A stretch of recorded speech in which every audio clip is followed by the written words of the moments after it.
Welcome to Honest Stream. Today we are sharing on ignorance. Now, ignorance is not just the absence of the right kind of knowledge, but also the state of embracing the wrong kind of knowledge and living or driving or running our lives accordingly. And that's a major aspect of ignorance. Now, many people downplay the extent of damage this kind of ignorance is capable of doing in their lives, their marriages, their businesses, their finances, and every other area of their lives. But let's go back to the Garden of Eden. You would agree with me that ignorance was a major contributor to the fall of man. Why?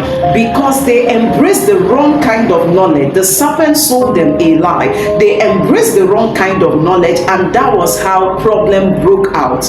Now it's time for us to evaluate our own lives and ask ourselves, what kind of knowledge have I embraced and am I running my life with, running my marriage with, running my business with, running my finances with, running different areas or aspects of my life with?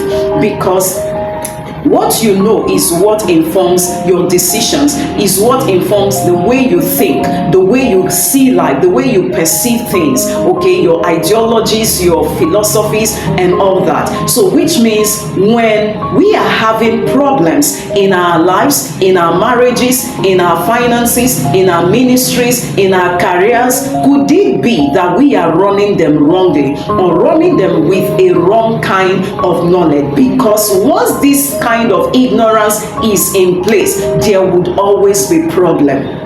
So that's your marriage that is having problem. Have you checked to know how you've been running it and the kind of knowledge you are running it with?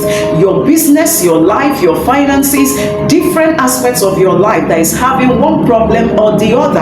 Have you checked what kind of knowledge have I been running it with? Have I embraced something wrong and is causing problems? Because as long as there is problem, it's a sign something is wrong somewhere. The Garden of Eden showed us that.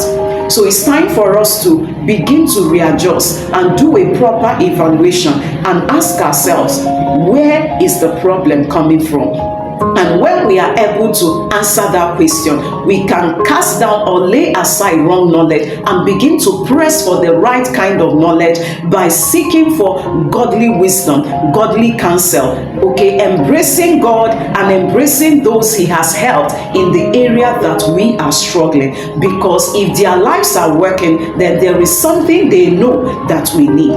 It's time for us to humble ourselves and get back on track. God bless you.